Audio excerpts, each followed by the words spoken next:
कंचा रसुण को छेची करी डाली डालमा तरकार रे आमे जदि 50 ग्राम पर्यंत भी खाइले किसी असुविधा नहीं आमर थंडा से कौन हम ना आप देखो गोटे लोक जाना दरकार थंडा रसुण द्वारा आमर से थंडा कमेब कोलेस्ट्रॉल कमेब हार्ट को प्रोटेक्शन दब हाई ब्लड प्रेशर नॉर्मल रखिबो ये सब रसुण काम किंतु आमे से जानि ने। नमस्कार धरित्री लाइव को स्वागत करूँ विश्वजीत आमे प्रकृति कोल रे जन्म होइचे दिने प्रकृति कोल रे मध्य मृत्युवरण करवा किंतु ए जीवन मृत्यु भितर जो समय बंचिबा प्रकृतिर जो अमूल्य कथा गुड़िक प्रकृति आमको देइछि तुलसी पत्र कथा कहतु गंगशिउली कथा कहतु अथवा गिलोय कथा कहतु एमती अनेक जिनस अच्छी अर्थात औषधीय वृक्ष तार पत्र तार फूल एवं चेर ता विषय जदि आम पाखे ज्ञान रही तार उपयुक्त आम जब व्यवहार करें तेज अनेक समय आम सुस्थ निरामय जीवन यापन करें तेज बर्तमान जो HMPV भाइरस कथा आसी जहाँ लोक भयभीत होती विभिन्न प्रकार मेडिसिन खाऊँ जदि प्रकृति कथा आम कह कि भाव में प्रकृतिर कथा को व्यवहार करके तार सदुपयोग करें से नहीं ओडिशार जड़े वरिष्ठ चिकित्सक तथा डिलीट प्राप्त आयुर्वेदिक विशेषज्ञ अच्छा आम सहित डॉक्टर दीनबंधु महाराणा सहित आलोचना करें। सर धरित्री आपको स्वागत करुँच नमस्कार नमस्कार भल अच्छे आज्ञा बर्तमान जो कथा आसी भाइरस कथा आसी एमितिरे भी ठंडा प्रतिवर्ष आसे साधारणतः लोक मैंने सचेतन होना जहाँफल कि भयभीत हो पड़ुंट कौन रही आमर आयुर्वेदिक शास्त्र कौन कहूँ नहीं HMPV जो रोगटा जहाँ को ह्यूमन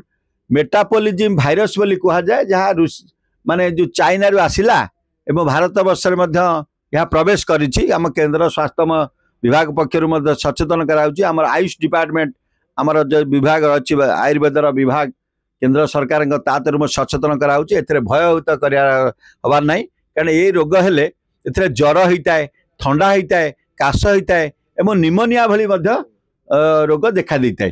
तेणु एथिप्रति सचेतन रहा आवश्यक बड़ कथा हूँ आम प्रतिदिन व्यायाम करवा तेजपत्र पकईकी सिजा पानी पीवा आउ जो ठंडा जातीय जिनस जोटा दही बासी पखाड़ पाचिला कदली कोल्ड ड्रिंक फ्रिज पानी आइसक्रीम ये सब खाया दबा ना निजे खाइबानी छोट छोट पिला मानक दबा ना भोजी फोजी अनेक समय जो आइसक्रीम फाइस होउची सेटा सब अवॉइड करिया दरकार आमे जदि व्यायाम करबा ताले हमर बॉडी रो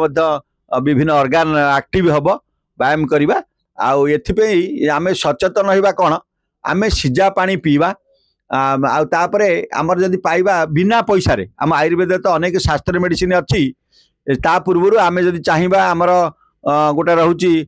बासंग गछ ता पत्र को छेची ताकू सिझेई ताधरे महू मिसई पीले सकाळ संध्या जदि खाइबा ताले मध्य ए रोग दूर होता है तुलसी पत्र को मध्य छेची ता रस खाइले मध्य आमर HMPV दूर हो पारिबो सेहि भली गंगशिउली गछ जहाँ सिंगड़ा कह जाए यह तो अमूल्य जिनस जेकोसी केवल HMPV भाइरस नुहे आमर जो रोचे जिते सब कोरोना भाइरस ठंडा मलेरिया ये सबुपाई गंगशिउली पत्र भल काम करुच्ची आम चिरेईटा दे पार गुड़ुची दे पार सुदर्शन गछ गोटे अच्छी सुदर्शन गछ से आमर सुदर्शन घनबटी महासुदर्शन घनबटी आम आयुर्वेद औषध तैयारी प्रयोग करुचु आम तेणु आपण मैंने ये सब प्रति सचेतन नुहतु आमर आयुर्वेद जो पार्श्व प्रतिक्रिया विहीन चिकित्सा ये तो शास्त्रीय मेडिसिन अच्छी गोटे कथा जानापी चाहिए आयुर्वेदिक पाखापाखि 3000 वर्ष तलर मुनि ऋषि मान समय से कथा गुड़ी अवलंबन कर बर्तमान समय नहीं देखु बर्तमान केंद्र सरकार ए जो आंटीबायोटिक जो दिया होता आंटीबायोटिक बर्तमान अमेरिका रूसिया लंडन ये सब या बंद कर दिया रेस्ट्रिक्शन कराई भारत सरकार आयुष आमर सचिव स्वास्थ्य सचिव सब भारतर विभिन्न राज्य मान को चिठी कर तमें जोटा दिखाई आंटीबायोटिक रेस्ट्रिक्शन कर सबू लोक दियो ना या द्वारा बॉडी विभिन्न ऑर्गन नष्ट हो जाऊँगी तेणु आज समय आसी आयुर्वेद एक पार्श्व प्रतिक्रिया विहीन चिकित्सा ख्रीष्टपूर्व 3000 मसीहा तलू ये भारत वर्ष विकास लाभ करने पृथ्वीर बड़ बड़ देश मानक आदर लाभ कर अमेरिका रूसिया लंडन में आयुर्वेदर चाहिदा बढ़ी ये आपड़ गोटे कहया कथा नुह आप देखिए Li52 हिमालय कंपानी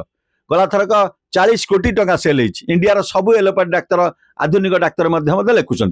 आप देखिए जेकोसी मेडिसिन स्टोर बिक्री होती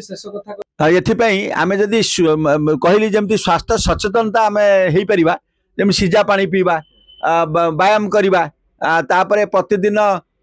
पान पत्र गोटे सका गोटे पान पत्र सन्ध्या गोटे पान पत्र चोबी खाइले आमर ठंडा काश श्वासजनित रोग दूर हो पार से भाई आप कंचा रसुण को छेचिक डाली डालमा तरकारी आम जब 50 ग्राम पर्यंत भी खाइले किसी असुविधा नहीं आमर थंडा से कौन हम ना आप देखो गोटे लोक जाना दरकार थंडा रसुण द्वारा आमर से